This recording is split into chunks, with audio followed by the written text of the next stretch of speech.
महज 2 हफ्ते पहले हरियाणा में नई सरकार का गठन हुआ है, लेकिन सरकार का गठन होते ही नायब सिंह सैनी निशाने पर आ गए।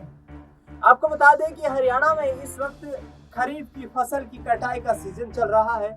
इस बीच धान का कटोरा कहे जाने वाले करनाल, कैथल, कुरुक्षेत्र इलाकों में करीब 300 से अधिक किसानों पर हरियाणा सरकार की तरफ से एफआईआर दर्ज की गई है।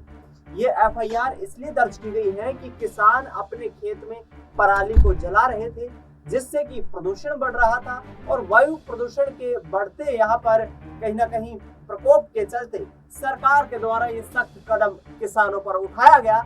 लिहाजा सरकार अब निशाने पर आ चुकी है। आपको बता दें कि किसान लगातार ये मांग कर रहे हैं कि किसान की जो उसकी भरपाई है, नुकसान की भरपाई है, वो सरकार की तरफ से की जाए। किसानों की पराली को सरकार की तरफ से खरीदा जाए और इसके साथ साथ जो तमाम एग्रीकल्चर इक्विपमेंट्स हैं वो सरकार की तरफ से प्रोवाइड किए जाए, उपलब्ध करवाए जाए, जिससे कि किसानों को अपनी फसल की बुआई करते वक्त किसी दिक्कतों का सामना ना करना पड़े। लेकिन बड़ा सवाल यहाँ पर यह खड़ा हो गया है कि नायब सिंह सैनी इस बार अकेले पड़ते हुए दिखाई दे रहे हैं। जिस तरीके से किसानों का मुद्दा सामने आया है, महिपाल ढांडा जो कि हाल ही में कृषि मंत्री बने हैं हरियाणा सरकार में, वो भी ग्रामीण प्रवेश से संबंध रखते हैं और ग्रामीण परिवेश से संबंध रखते हुए किसानी खेती की अच्छी खासी समझ रखते हैं। लिहाजा तमाम जो विधायक हैं वो यहाँ पर किसानों के खिलाफ हुए एक्शन को लेकर सरकार को निशाना बनाते हुए नजर आ रहे हैं। इसी कड़ी में दादा गौतम जो कि रामकुमार गौतम के नाम से मशहूर है, इसी कड़ी में सफीदों से विधायक रामकुमार गौतम जो कि दादा गौतम के नाम से मशहूर है, वो भी नायब सिंह सैनी सरकार को लेकर निशाना साध रहे हैं। नायब सिंह सैनी सरकार को लेकर रामकुमार गौतम ने निशाना साधा है कि हरियाणा का किसान देश का सबसे मेहनतकश किसान है। हरियाणा देश भर में अपने अन्न के लिए जाना जाता है।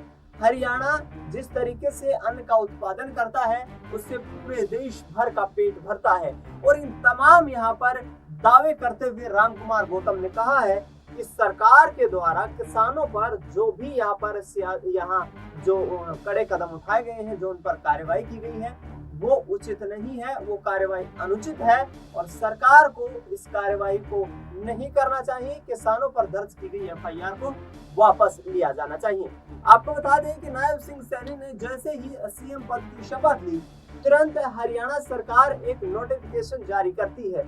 उस नोटिफिकेशन के माध्यम से हरियाणा सरकार किसानों की पराली जलती हुई पाई जाने पर उस किसान के जहां पर पराली जलाई जाती है उसकी फसल की खरीद पर 2 साल के लिए रोक लगा दी जाएगी। इसके साथ साथ एफआईआर भी दर्ज होगी और किसान को एक मोटा यहाँ पर जुर्माना भी भरना पड़ेगा। यानी कि साफ तौर पर किसानों की पराली को जलाने की जो समस्या है उसको खत्म करने की बजाय यहाँ पर कार्यवाही करके किसानों पर शिकंजा कसने की तैयारी में सरकार दिखाई दे रही है। अब देखना ये होगा कि आखिरकार किस तरीके से आने वाले वक्त में यहाँ पर ये एक्शन जो है लिया जाता रहेगा या नायब सिंह सैनी कोई बड़ा यहाँ पर जो है राहत देते हुए किसानों को नजर आएंगे, क्योंकि सत्ता पक्ष भी इस बात को लेकर के कहीं ना कहीं बैकफुट पर जा रहा है। विपक्ष इस पूरे मुद्दे को लेकर के हावी है। बीजेपी सरकार पर निशाना साधते हुए कांग्रेस पार्टी के लोकसभा सांसद दीपेंद्र सिंह हुड्डा रोहतक पहुंचने पर ये कहते हैं कि भारतीय जनता पार्टी की किसान विरोधी नीतियां यहां हरियाणा में सरकार बनते ही खुल करके सामने आ गई है। हरियाणा के किसानों पर जमकर अत्याचार हो रहा है। 2020 में जो किसान आंदोलन शुरू हुआ था उस वक्त का हवाला देते हुए भी यहाँ पर दीपेंद्र सिंह हुड्डा जमकर निशाना साधते हुए नजर आए हैं। उनका कहना है कि किसान को दबाने का प्रयास किया जा रहा है। किसान की आर्थिक स्थिति को बिगाड़ने के लिए यहाँ पर भारतीय जनता पार्टी की सरकार तमाम तरह के हथकंडे अपना रही है। किसानों की खरीद फसल है वो एमएसपी पर नहीं खरीदी जा रही है।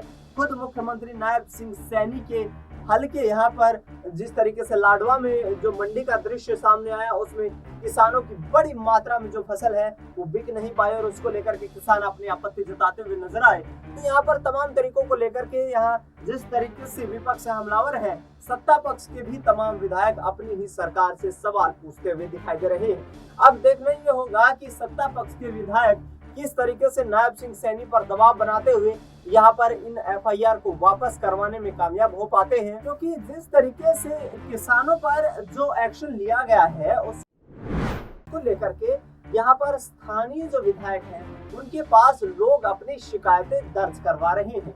स्थानीय विधायकों के पास जाकर यहाँ जो किसान हैं वो अपनी समस्याएं बता रहे हैं। जिस तरीके से जो पराली की गांठें बांधने के लिए बेलर का यहाँ पर उपयोग किया जाता है वो बेलर उपलब्ध नहीं है, उनकी फसल का उठान नहीं हो पाता है मंडियों में, इसके साथ साथ पराली की खेत से निकासी नहीं हो पाती है, तमाम समस्याएं हैं। और इसके साथ साथ खरीफ और की फसल की कटाई और रबी सीजन की फसल की बुआई का जो वक्त है उस वक्त में यहाँ पर कहीं ना कहीं किसान हतोत्साहित है, निराश है, हताश है और ये वक्त काफी कम बचता है किसान के पास कि वो अपने खेत को दोबारा से तैयार कर सके बुआई के लिए, क्योंकि रबी की फसल से किसान को अच्छा खासा यहाँ पर मुनाफा होने की उम्मीद रहती है। लेकिन अब जिस तरीके से उन किसानों पर कार्रवाई की जा रही है जिससे किसान काफी यहाँ पर सरकार से निराश दिखाई दे रहे हैं। आपको बता दें कि हाल ही में हरियाणा में नई सरकार का गठन हुआ है। भारतीय जनता पार्टी ने तीसरी बार हरियाणा में सरकार बनाने का काम किया है। सरकार के तमाम फैसलों से कई विधायक खुश नहीं हैं, जिसमें से रामकुमार गौतम सफीदों के विधायक भी शामिल हैं। उनको मंत्रिमंडल में शामिल किए जाने की यहाँ पर तमाम अटकलें थी, तमाम कयासबाजियां थी, लेकिन रामकुमार गौतम को मंत्रिमंडल में जगह नहीं मिल पाती है और जिसको लेकर के भी निराश भी दिखाई देते हैं। अब देखना ये होगा कि आने वाले वक्त में किस तरीके से बीजेपी के ये विधायक जिनके यहाँ पर किसान जाकर अपनी समस्याएं दर्ज करवा रहे हैं, जिनके सामने किसान अपना दुख दर्द बताते हुए नजर आ रहे हैं, जिनसे यहाँ पर न्याय की गुहार लगाते हुए किसान नजर आ रहे हैं, ये किस तरीके से यहाँ पर मुख्यमंत्री के उस फैसले को वापस लेने पर मजबूर करेंगे, क्योंकि जो फैसला यहाँ पर लिया गया है वो वाकई गंभीर है। हरियाणा कृषि प्रधान राज्य है और ऐसे में कृषि प्रधान राज्य में इस तरीके से कार्रवाई किए जाने से प्रदेश के किसान जो है काफी हतोत्साहित दिखाई दे रहे हैं। ऐसे में अब नायब सिंह सैनी सरकार किसानों की फसल खरीद को लेकर के पराली से संबंधित जो भी मुकदमे हैं उनको लेकर के किस तरीके से एक्शन लेती हुई नजर आएगी। क्या नायब सिंह सैनी सरकार को यहाँ पर राहत देने का प्रयास करेगी? आम आदमी पार्टी जो कि दिल्ली में सत्तारूढ़ दल है वो भी लगातार भारतीय जनता पार्टी पर निशाना साध रही है। ऐसे में नायब सिंह सैनी के सामने चुनौतियां हैं, चुनौतियों से किस तरीके से पार पाया जा सकेगा इसका आगामी वक्त में यहाँ पर खुलासा हो पाएगा। फिलहाल इस खास कार्यक्रम में इतना ही। देश दुनिया की तमाम बड़ी खबरों के लिए आप देखते रहिए SPN 9।